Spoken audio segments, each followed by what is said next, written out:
Is there a second? Thank you. All in favor of approval? Aye. Thank you. Board member comments? Management comments. Mr. Tom? I'll reserve my comments to the committee member training that's going to be occurring a little bit later on in the meeting. Mr. Rick? All right, I'm having one of those bad vision days. So just to review something that was approved by this committee a couple months ago, we are drawing down Lake Norwood this fall. It affects roughly only about 15 dock owners, so it would be opportunity for other property owners to construct their docks or to maintain what they have. Letters went out describing this last month, and we will be dredging the back of the lake also. As far as our ranger contacts for the month, we had just shy of 10,000. June was our highest month on record, and July was pretty close. So a lot of people out there, and a lot of contacts made by our rangers. So got good visibility going with that. Let's see.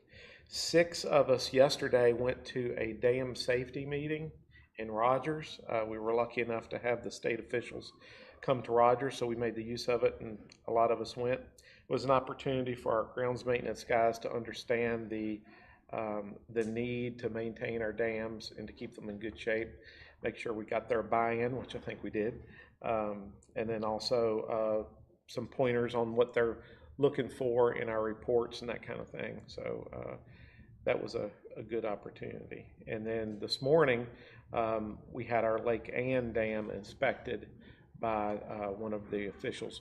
We do it as a self-reporting measure every year, but they came out and actually did an official inspection for us as well. Let's see. We are currently dealing with more than the usual amount of dilapidated construction barges, contractors leaving their barges in disrepair and with trash on board and that kind of thing. I am drafting a letter that will get our attorney's approval as a warning that can't continue, and that if necessary we would have their barges removed from the lake. So we've got that going. My goodness. We have returned a lost dock to its owner on Windsor for the second time.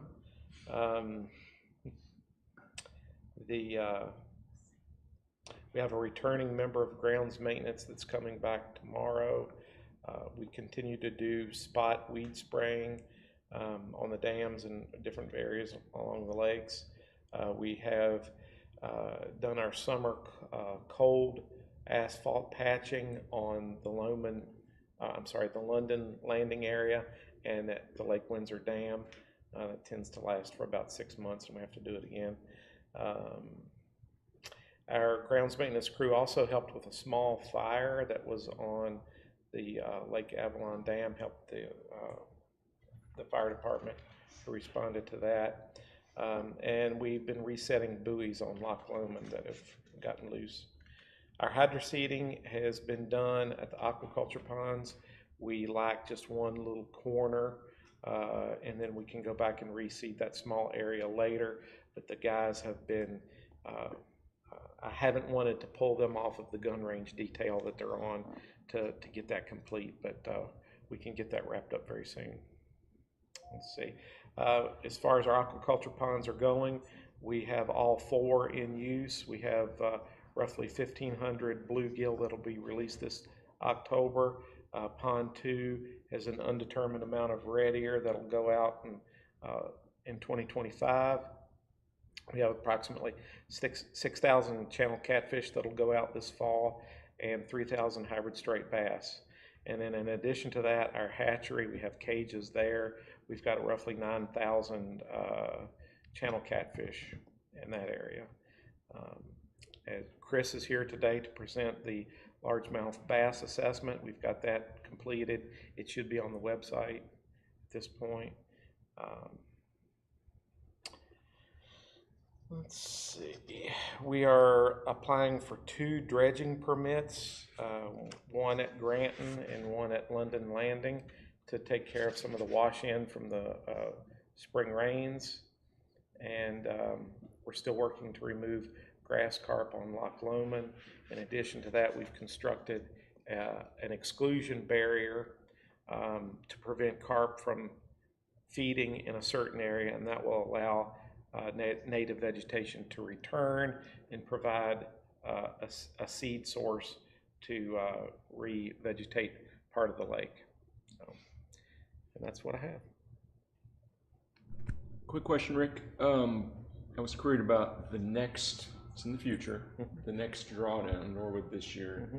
On the cycle, can we estimate what's next, or is that just depends on? That'll be brought to the committee next spring.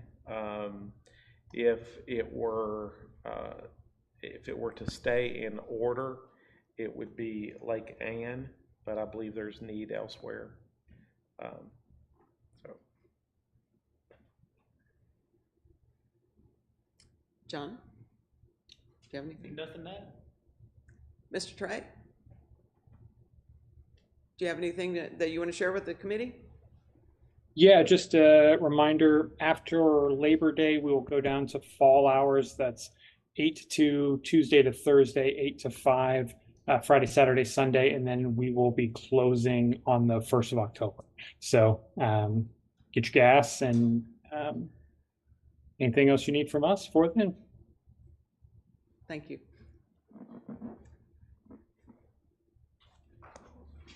You ready? Just anticipating. Okay. Old business is updates on aquatic vegetation growth plan, including Arkansas Cube. So the Arkansas Cube was designed for lakes that that receive a lot of fluctuation in their lake level from over the course of the year. It's a floating device, and we feel like that the after deliberating and looking into it quite a bit, we feel like a permanent fenced-in area is a better fit for us.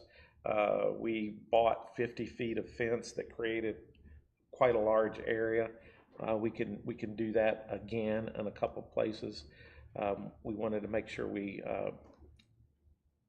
made sure it worked the first time before we repeated it in other locations on other lakes.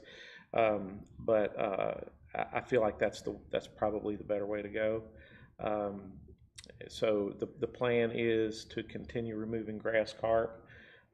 We would hope to see growth inside the fenced area. It's only been a couple of weeks, but then once we start seeing growth in that area, then we know that we have vegetation, a seed bank to draw from, and then we can use that to repopulate other areas. So it's progressing. It's going to be slow. We're going to need to remove quite a few grass carp before it's really going to take off. So. Thank you. One question about the grass carp. When were they put in? Won't they be about aging out, dying out? So they were put in, if you go back long enough, there were some put in the early 2010s. Yep. They're effective for about 5 years. And then as they get older, they don't move nearly as much. Their metabolism slows. They don't eat as much. So if you have a continuing problem with vegetation, you need to stock every few years. What we approached it differently because we had an invasive weed that we were trying to get rid of, and we knew that we were going to wipe out everything in order to take care of it. We have taken care of it, and now we need to remove the carp. because everything is gone now, as it does try to come back, it gets mowed off by the feeding real quickly. So it is going to require us to remove some of the fish. Even though they're not as efficient at eating, it's still too many for allowing vegetation to come back. Yeah, I've seen schools. Yeah. Avalon's got a bunch of them, big ones. Rick, a quick question. How are you going to remove the grass carp? So we electrofish, Okay. and there's some netting that we can potentially do, but that's how we intend to take care of the majority of it. I know bow fishing had been mentioned one time before. Is So that bow allowed? fishing is allowed, and there've been talk about having like a bow fishing tournament per se, but that having it as a big event is probably not going to be very palatable to everyone 'Cause else. that would be open to public then. Well, it would be open to members and their guests, Okay. but I don't think that would be very well tolerated.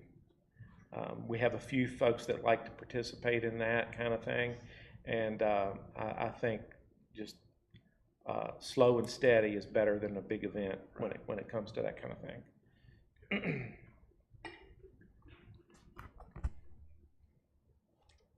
New business, Mr. Tom, committee member training.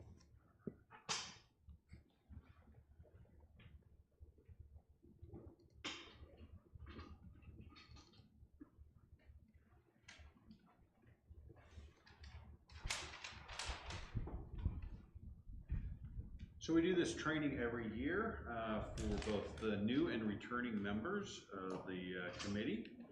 And so the purpose of the Joint Advisory Committees is to provide recommendations to management and the board, to the management and the board of directors. Thank you. And you'll notice that this is referenced in policy 1.04. I'll actually reference the same policy multiple times. The structure is the Joint Advisory Committees report directly to the Board of Directors. Liaisons, the board will assign at least 2 liaisons to each committee, and their job is to serve as intermediaries between the Board of Directors and the committees. And we have 3 liaisons here today, and you'll notice that we intentionally have them over here separated because we don't want a situation where they are running or leading the committee. Their job is to be liaison observers and so forth. We also are going to always assign at least 1 management representative to every committee, and we have 6 employees here at this time, and that's because we value the input of the committee and we want to make sure we dedicate the resources to it. The Joint Advisory Committees are expected to submit their monthly minutes and provide a brief report to the Board of Directors.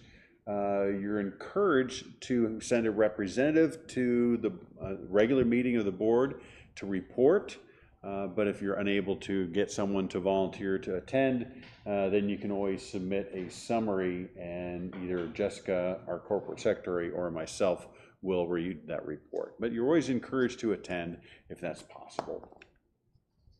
Advisory, the board, directors, and management we put a tremendous amount of value on your recommendations. With that being said, it is an advisory committee, and so we want to make sure we emphasize that. It's a JAC, Joint Advisory Committee, keyword there, advisory.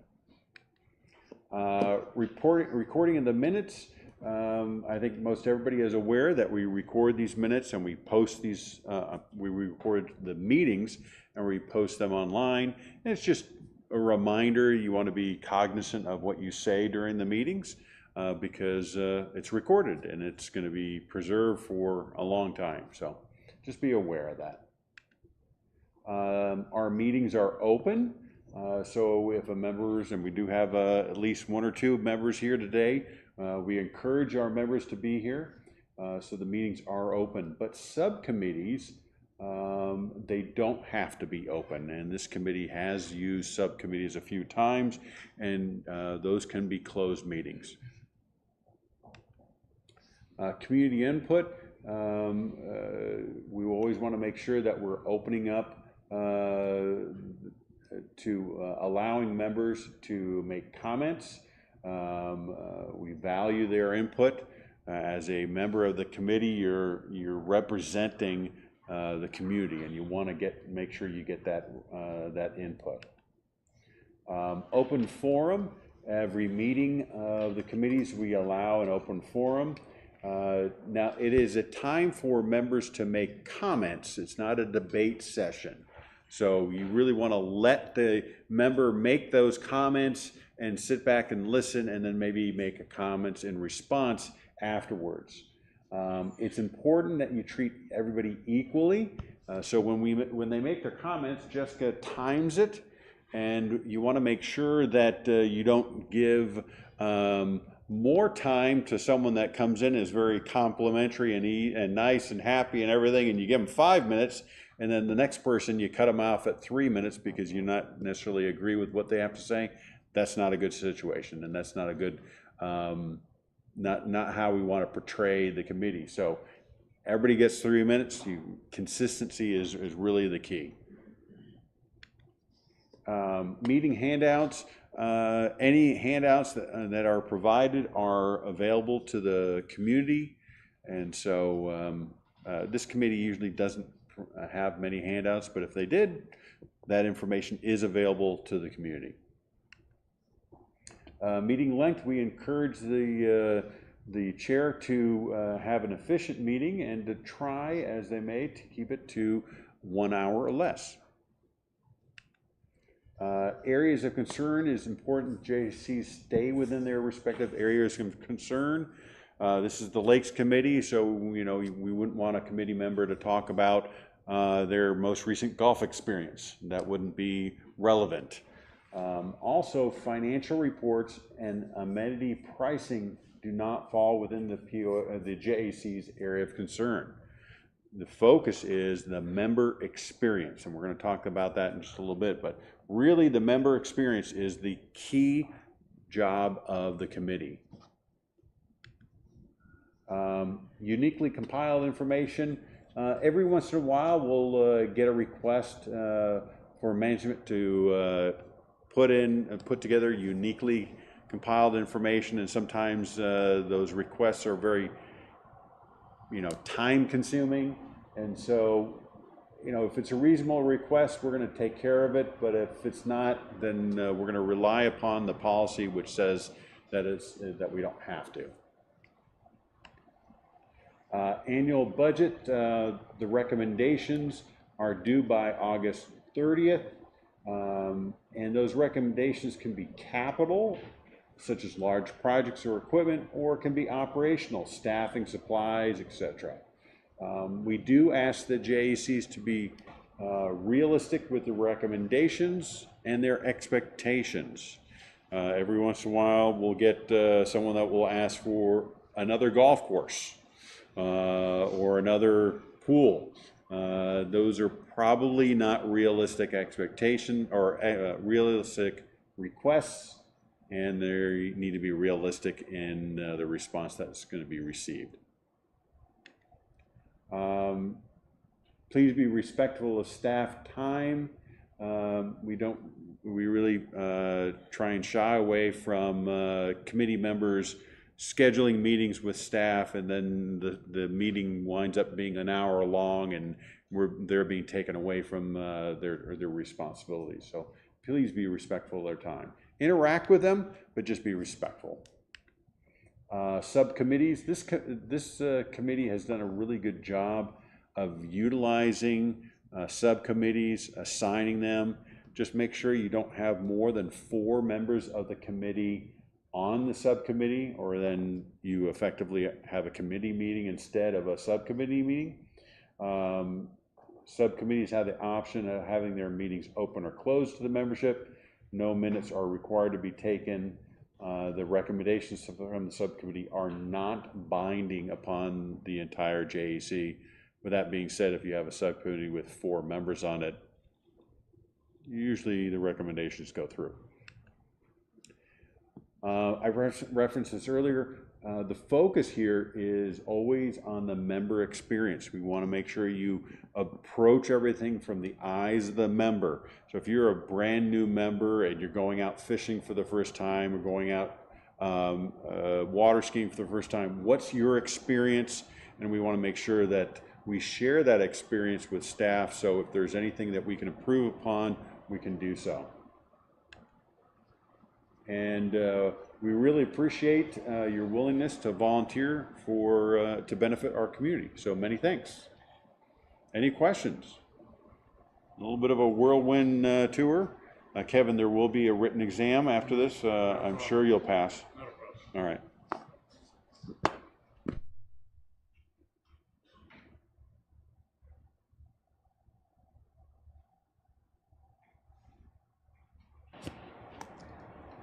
Lake shocking study updates.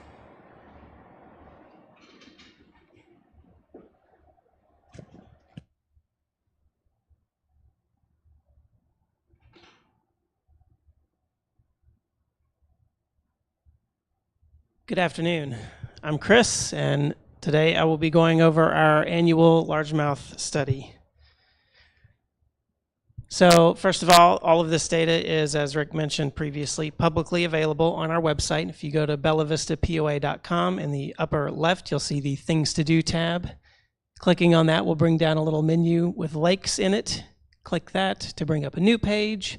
Down on the mid left, there's a fishing option, which brings up another page. You scroll down, and there's 3 big buttons, and this is where a lot of our data is found. So we have the fish population analysis, which again I'm going over today, but we also have the water quality analysis and also our stocking reports. So our largemouth analysis is compiled from the data that we get during spring nighttime electrofishing. So usually this is in the April-May area. It just kind of depends on the water temperature and the weather.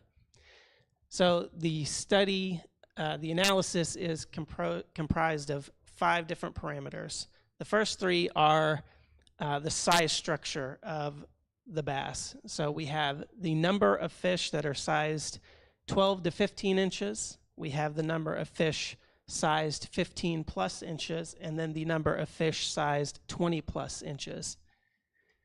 The next 2 are growth related. So we have the number of age 1 fish, so that's the survival rate from birth to being considered part of the population. And then we also have the length of age 3 fish. So this is a measure of long-term growth. Here's an example of what some of these graphs look like. On the top, you'll see the title. It's the lake plus the parameter. So for example, Ann, largemouth bass, age 1. On the bottom axis here, you have the year. On the side axis, you have the value, which is usually going to be either length at age 3, mostly fish per hour of electrofishing, or the simply the assessment score, which is going to be the total of all of those values, all 5 parameters. In the middle, you have the lines and points, which is the yearly data. I've also provided 2 extra lines. There's a long line, which is the 10-year average, and a shorter line, which is the 3-year average. So you can get an understanding of where the data is trending in the long and short term. And finally, the background is color-coded and labeled for qualitative rating value, so either poor, fair, good, or excellent. This will be the 2nd year that we've changed the analysis a little bit. And this reflects the recognition that some fish can, that one particular parameter, the smaller size fish, they can be overcrowded. There can be too many bass. And we wanted to highlight that in the analysis. So each lake will have 2 slides associated with it. here's the first slide for Lake Ann. In the upper left, you have the 15+ inch fish. In the upper right, you have the 20+ inch fish. And in the lower left, you have the 12 to 15 inch fish. So for Lake Ann, we can see fair numbers of large bass, poor numbers of trophy bass, and generally overcrowded eater-sized bass.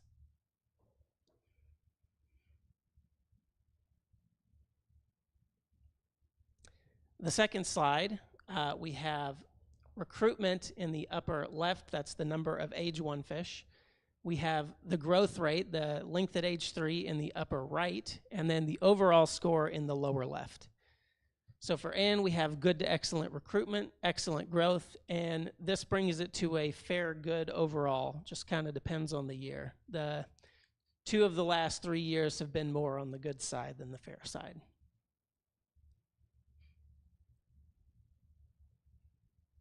For Avalon, we have fair numbers of large bass, fair numbers of trophy bass, and generally crowded eater-sized bass.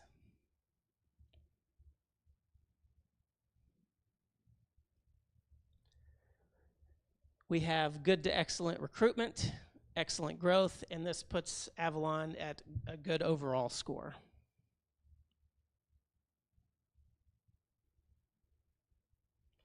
For Brittany, we have a fair number of large bass, a fair to poor number of trophy-sized bass, and a good number of eater-sized bass. We're a little bit worried about this, at least I am, because Brittany has historically been the lake to go to for large bass, so I think we ought to keep an eye on what's going on this. Could just be that we didn't hit those large bass because we only do a portion of the lake, so we might be missing where those fish are. Brittany typically has poor recruitment, but on the better side of growth, and this leaves it at a fair overall score.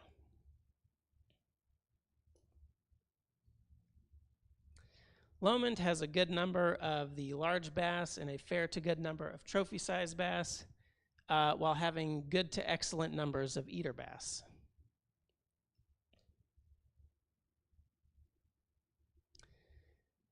Lomond has excellent recruitment and growth, leaving it at a good to excellent overall score.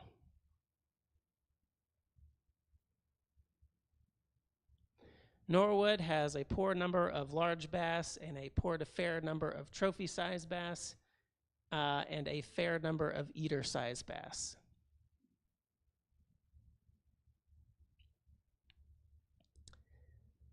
But it does have good recruitment, but only fair growth.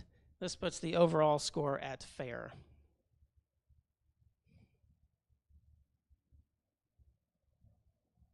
For Rayburn, we have a poor number of large bass, good to fair numbers of trophy bass, and a good to excellent number of eater-sized bass.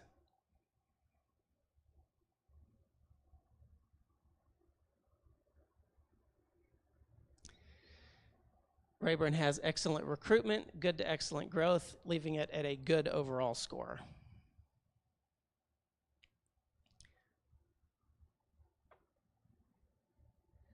Windsor has a fair number of large and trophy-sized bass and an overcrowded amount of eater-sized bass.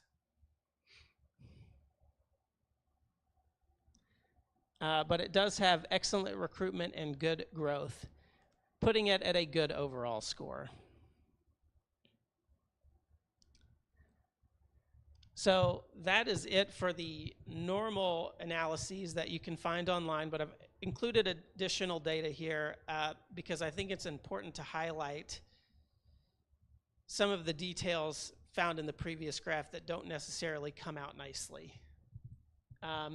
And we do this by looking at just plain catch rates. So some key points here that might not be obvious from that previous analysis, and I'm going to look at including some of this data in our reports online in the future. But largemouth bass are typically way overcrowded. It's not obvious in those previous graphs because we don't include fish that are less than 12 inches. and the 8 to 12 inch fish are usually way more numerous than the other 3 categories. And more mouths to feed means the necessity for more food. But there's only so much food in the lake at a given time. So what this means is that we generally have too many small to medium-sized bass, and that means fewer large bass. And one of their key food sources is bluegill.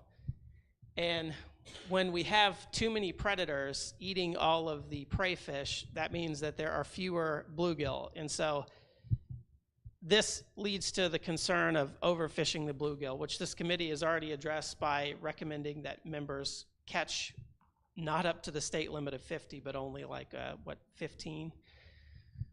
So we are working to kind of alleviate this, and we still recommend that people catch and keep all the bass that they can. Returning fish that are over 15 inches, of course.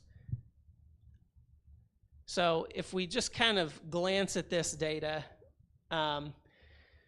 we can see that on the left side we have bass, and on the right side we have bluegill. On the top half of the screen we have the total catch rates for stock quality fish. That means fish that are able to be caught in some form or fashion, not juveniles. And there's some percentiles and mean lines on those graphs, and those are the average rates for our ecoregion. So Game and Fish and all of the different state agencies have done all their testing, and this is what they get. And so we are comparing ourselves to what they get. And in general, you see that we have more bass than is normal, typically above the 75th percentile. So the mean there is about 151, and you can see that some of our lakes are over 300 in some cases. So that's almost double the amount of fish that should be in a given lake. Comparing that to bluegill, you can see the mean is up here, and all of our lakes typically fall below the 50th percentile in catch rate. So then if we look and compare the size distribution of those fish, we find, again, as I've stated before, that we have too many small fish and not enough big fish. So the red lines are the average for the ecoregion. So you can see that we have more than average smaller fish and fewer than average bigger fish. And this is pretty much the same pattern as we go throughout every lake. So that previous slide was Ann. Here's Avalon. This is the only thing that you really need to be looking at as we go down, because once you've seen this, all I'm doing as I go through the slides is highlighting the different line for each lake. But the background lines show all of the lakes. So again, for Avalon here, too many small fish, not enough big fish. For Brittany, kind of not as bad, but still more smaller fish than bigger fish. For Lomond, we started to get a little bit of a reversal here in the last few years, where we decreased the number of smaller fish and we got more of those bigger fish. We need to keep doing that. And I think that was through heavy encouragement of fishermen removing a lot of those small fish, allowing the ones that were left to grow bigger. Norwood, again, too many small fish, not enough big fish. And same thing for Rayburn and Windsor. So, yeah, again, I think we just should continue to encourage people to fish largemouth, keep largemouth, and leave the bluegill alone for a couple of years. All right. With that, I'll take any questions. I had a quick question if I could. Yep. This is Jeff Reddy. Yeah, I was wondering if you track also the relative weight index for the bass, or if that's something that you keep track of. It sure is. And we take that data with our fall electrofishing sample. Okay. So that's a separate data set than this one. In the spring, when this data is taken, that is spawning season. So depending on whether I'm 2 minutes late to catch a bass, if it's a big female that had eggs and it just laid them, all of a sudden she's lost a lot of weight. So Right.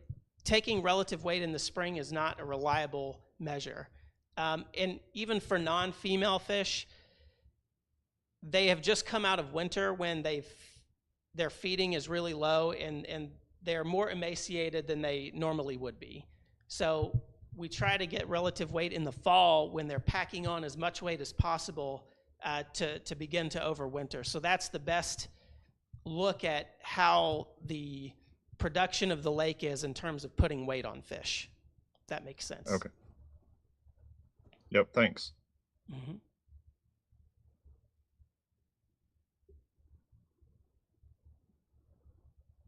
All right, thank you.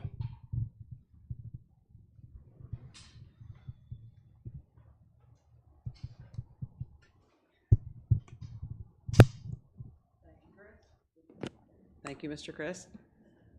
Capital improvement ideas for next year, which are due August the 30th of this year.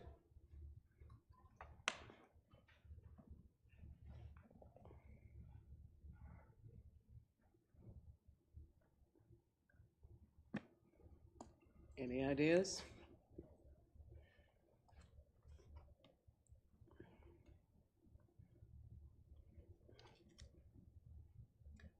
Mr. Rick, do you have any that you feel are more prioritized than others? Well, I usually submit for one of our dam roads to be paved. Last couple of years, we have submitted for Lake Windsor. It is our biggest hard surface, and it's not always easy to get that approved. So I would be submitting that again, and then probably one of the smaller ones in case we had to back off again another year. We did not replace a vehicle last year, so I would be asking for a truck for our Rangers. I mean, we were doing pretty good there for a while, retiring those 200,000 mile trucks, but you know, it's another year older, and we need that. Something that's always on the list is fertilizer to maintain our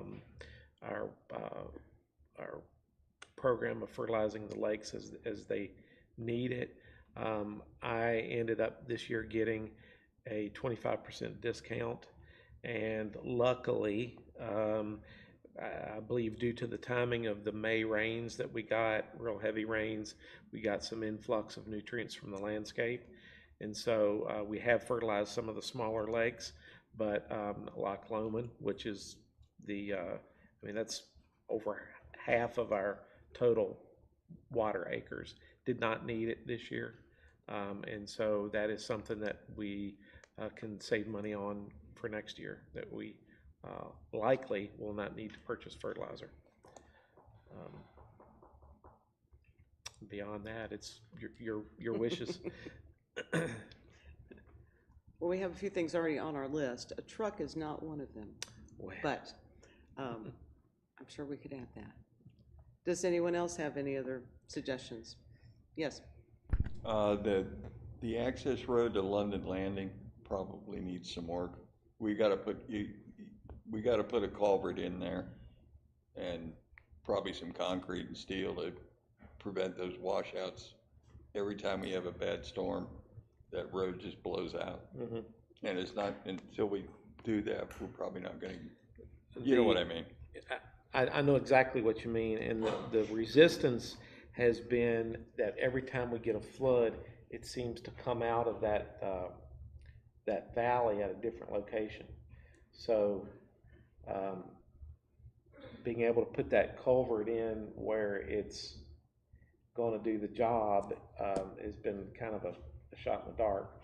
But I do agree, And every time we get a big rain, it needs yeah, to and that. there's a bunch of washout down on the ramp that probably needs dug out.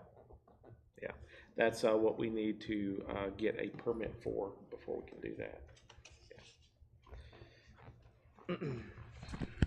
Anything else? Well, we can add these, the truck and all to the list, and Linden Landing, and access road to Linden Landing, so forth. So, and we'll vote on that next meeting.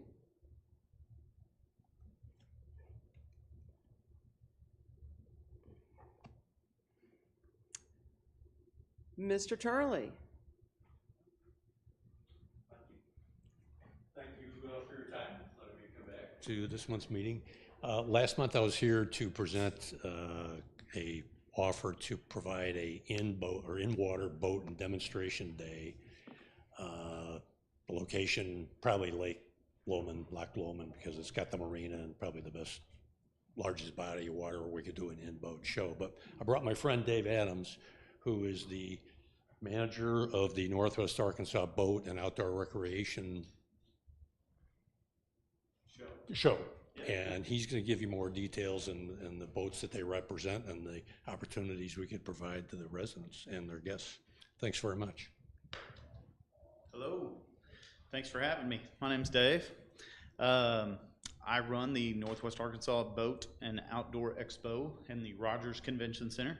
Last year was our first year in 12 years to have a boat show in the local area. And one of the things that we have been focusing on is getting smaller events in the area for our boat dealers to participate in, and creating some value for those dealers, you know, whenever they are coming back year after year after year. Not only just the show, we're wanting to create some on-water demo days and things like that. We're doing them on public waters that several of the dealers have organized, and then we would love to do some similar things out here in a smaller setting on some of the private lakes for some of the POA members out here. Every boat dealership would have, you know, an opportunity to come. It may be that if you guys decide this is something you're interested in, that we may have 2 or 3 in the spring or 2 or 3 in the fall, to where you have different kinds, you know, like a pontoon boat guy one day and a aluminum fishing boat the next day, maybe a fiberglass bass boat the next day, or a ski boat the next day, or whatever.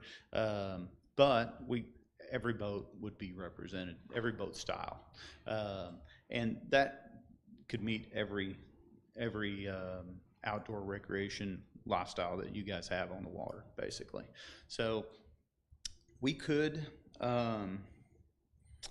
provide an atmosphere.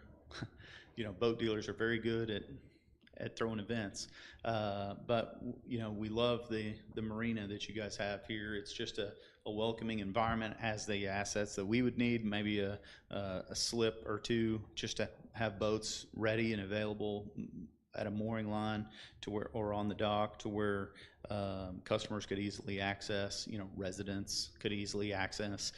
This would be something we would really focus on the residents. Probably, I would imagine some of that may, you know, residents may invite some friends or something from outside the area, but the big focus would be just with the residents, you know, and all the ad dollars that we would help with would be, you know, if you guys have a local monthly news email or something like that, we could put it into that. That could be very easy to do. Social media would be easy to do on your pages there and to advertise it. And then whenever people show up, you know, we would obviously have, you know, some snacks and, you know, feather flags that are, you know, 9 feet tall to, you know, just show that we're having an event, and make it a fun environment, you know, kid friendly, obviously, and family friendly, and you know, just whatever you guys think that you're open to, we could service about any level of that event.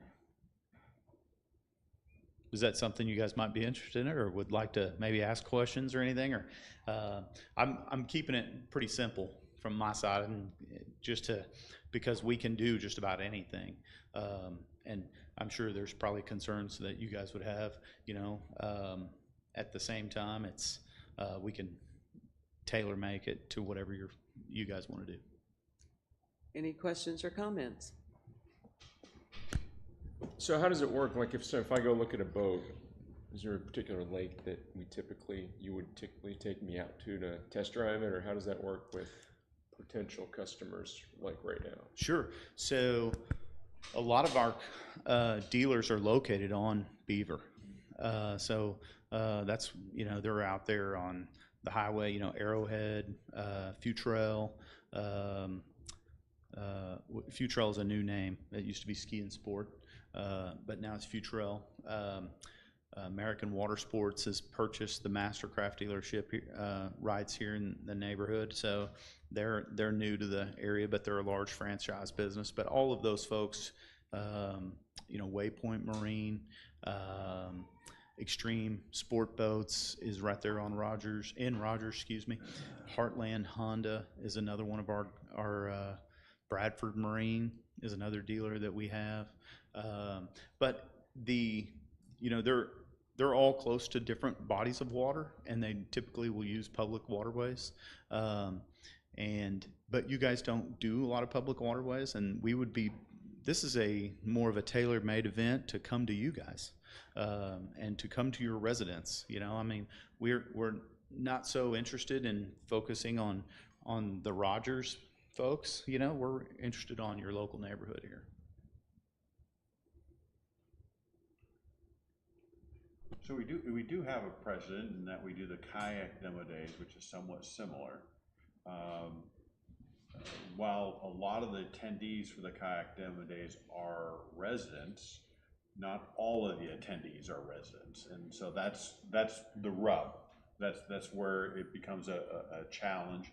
And so by policy, if the committee wanted to have such an event that they recognize non-members would attend, then they would need to vote to approve having such an event. With that being said, is we always got to be cognizant that the lakes are for the members, and so we have to be cognizant of that and weigh the pros and the cons of that.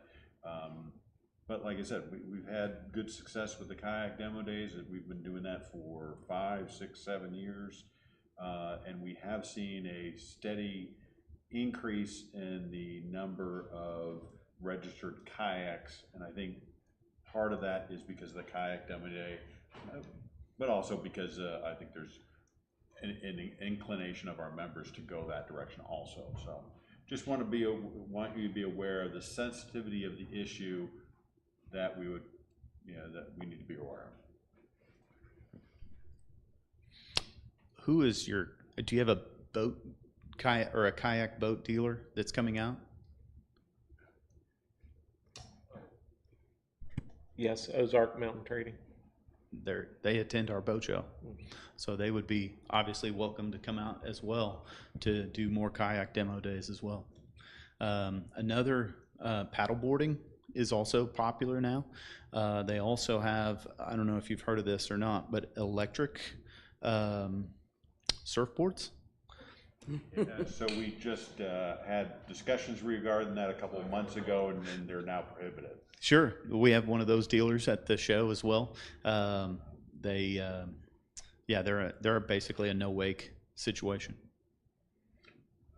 So I think I think at this point it would be good for the committee to discuss, and sure. I assume that this would be a spring.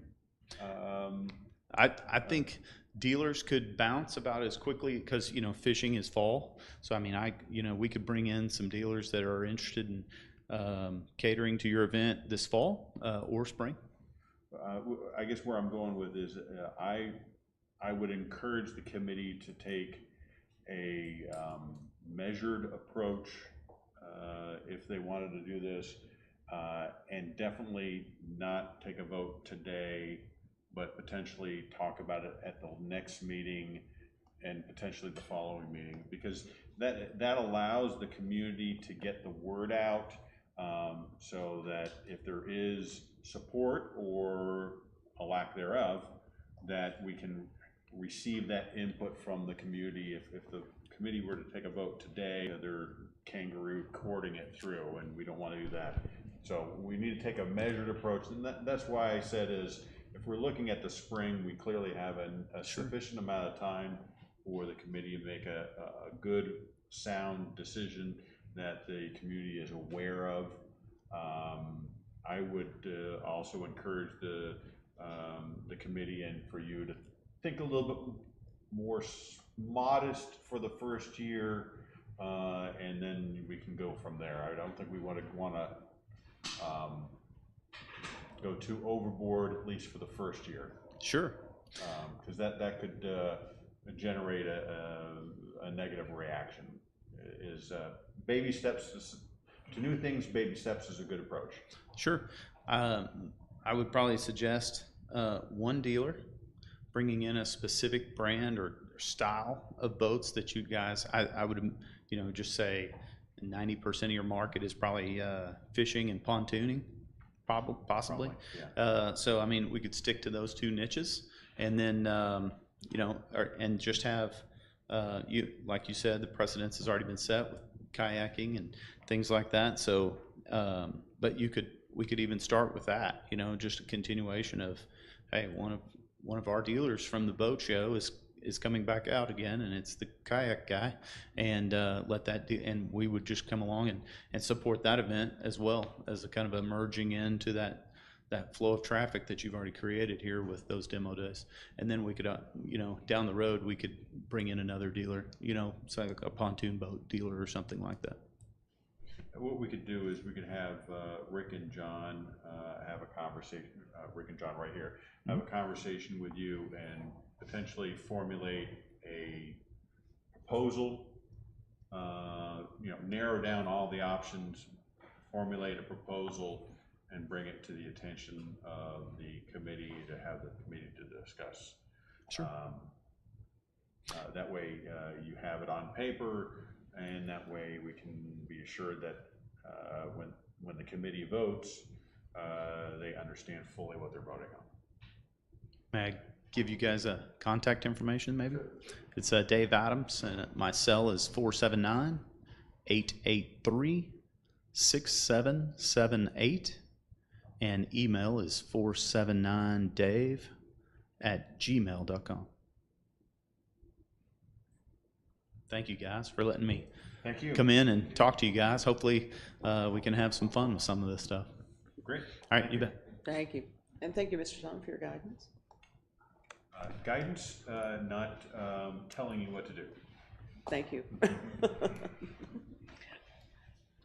Anyone else have any comments before we close the meeting? Going once. Going twice. We are adjourned.